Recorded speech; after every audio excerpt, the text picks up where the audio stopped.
Good afternoon.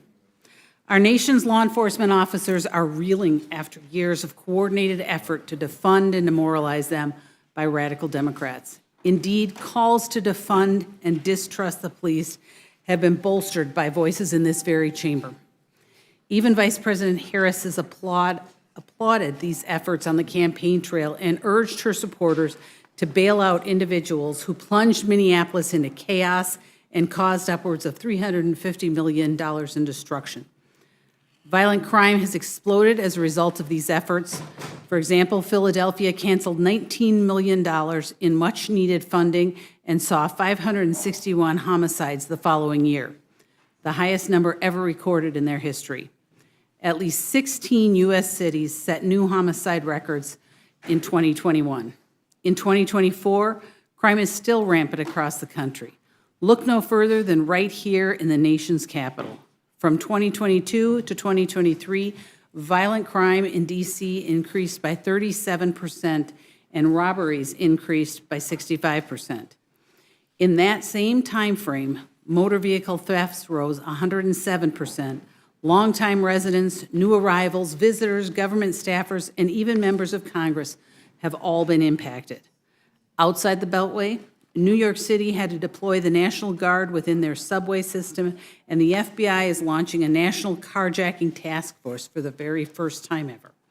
The American people share our concern.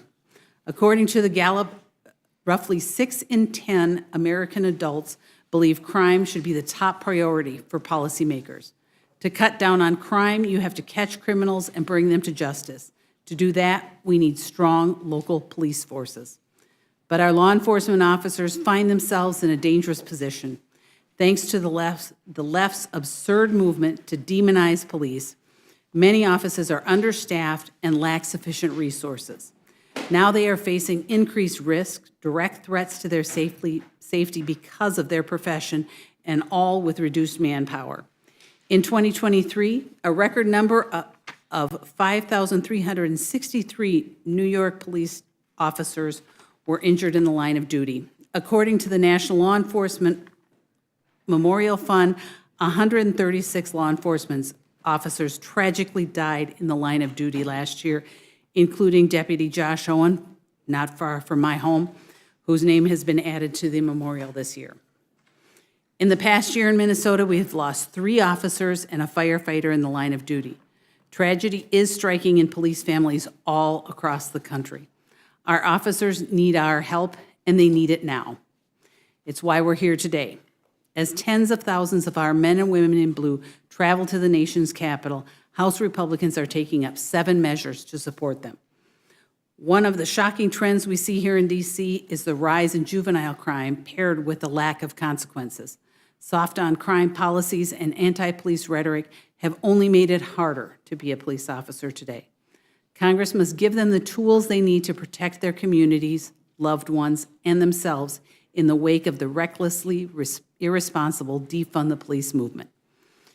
The D.C. Crimes Act will reduce criminal activity in the district by making it easier to bring criminal juveniles to justice and ensuring the D.C. Council cannot continue its soft-on-crime agenda.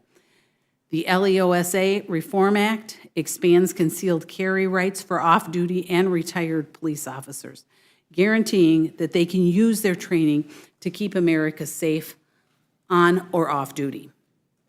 Cops have an incredibly tough job. We have an obligation to back the blue and safeguard their mental health. In that vein, HRES 1213 acknowledges the harsh realities police officers face, recognizing the mental toll their jobs can take, condemns efforts to defund and demoralize them, and expresses solemn appreciation for the invaluable role they play in our communities. Additionally, H.R. 7581 would bolster reporting requirements for assaults on officers and require the Department of Justice to report to Congress on how these traumatic incidents affect the mental health of our men and women in blue. We would be remiss if we did not address the strain President Biden's self-inflicted border crisis has placed on law enforcement. From retail theft rings to targeting beatings and outright murder, migrant crime has exploded in every corner of the country. With that in mind, HRES 1210 condemns the tremendous burden, the border crisis has placed on officers. And our Police Border Act requires the Attorney General to submit a report on the crisis's impact at the federal, state, local, and tribal level.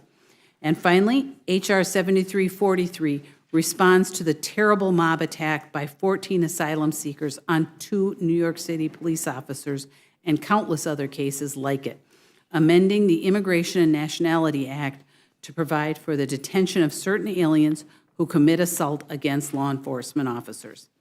Additionally, we will consider one item in support of Israel in its continued fight against Hamas, Iran, and the Houthis. When President Biden made the decision to withhold weapons shipments to our greatest friend, major non-NATO ally, and lone democracy in the region, he usurped congressional authority. Once again, he signaled to hostile actors under his leadership, America does not pose a serious threat to their mission. Israel deserves nothing less than our full and steadfast support while they wrestle with a myriad number of threats to their continued existence. The Israeli Security Assistance Support Act rebukes President Biden's unilateral decision to pause arms transfer, ensure prompt delivery of the transfers, and reasserts congressional support for Israel. I look forward to the opportunity to advance these pro-law enforcement measures and to set the record straight on America's support for Israel. I will now yield to our ranking member, Mr. McGovern.